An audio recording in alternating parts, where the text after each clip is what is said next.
Было время, когда я в проектах размещала все розетки для телевизора за телевизором. Решение это кажется самым очевидным, но больше я так не делаю.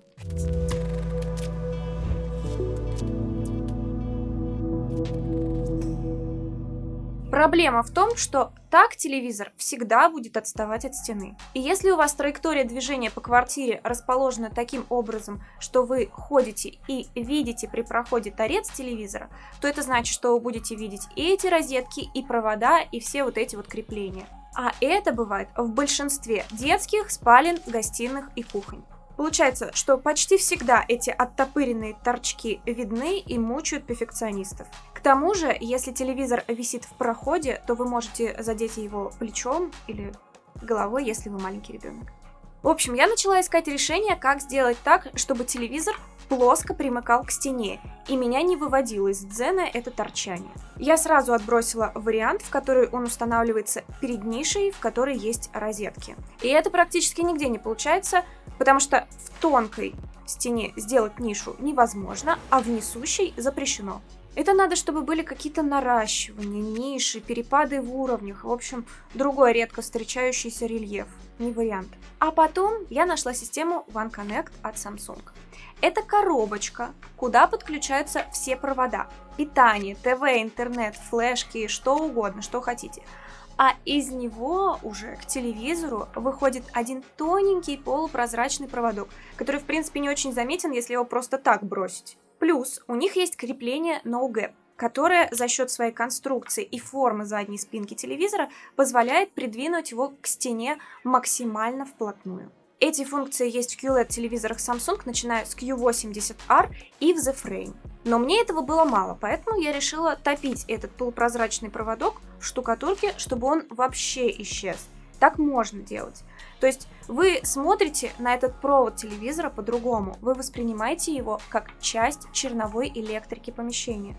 И это очень крутое решение, поэтому я начала планировать в своих проектах телевизоры Samsung с этими функциями и проектировать розетки для этих телевизоров не за ними, а под ними, например, в консолях, либо в стеллажах на отдалении.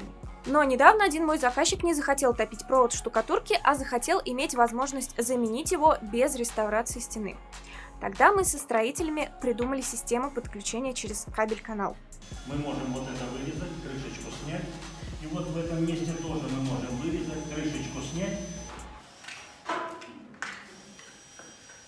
Вот она. Сейчас нужно просто проделать. Отрезано, конечно, Сашенька, отрезано.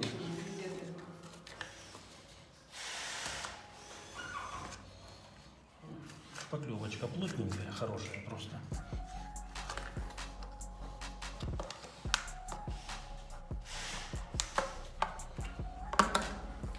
Вот нажимаем.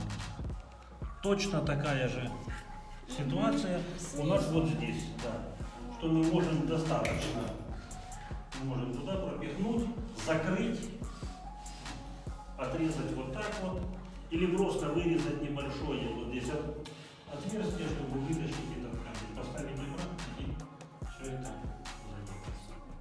Мы утопили этот канал в штукатурке, так чтобы в случае чего можно было легко заменить этот кабель. И что еще круто, увести этот кабель от самого телевизора можно аж на 5 метров. Это длина стандартного кабеля. Но если этого мало, то можно докупить специальный провод на 15 метров и увести его хоть на противоположную стенку. Так что есть и такой вариант с тонким, неглубоким кабелем. Пользуйтесь. Я очень рада, что хоть кто-то из производителей услышал ночные всклипывания дизайнеров-перфекционистов в подушку и сделал интерьерные телевизоры, которые идеально встраиваются в окружение. На этом все. Спасибо вам большое за просмотр. Ставьте лайк, подписывайтесь на канал и включайте колокольчик. Всем дизайн!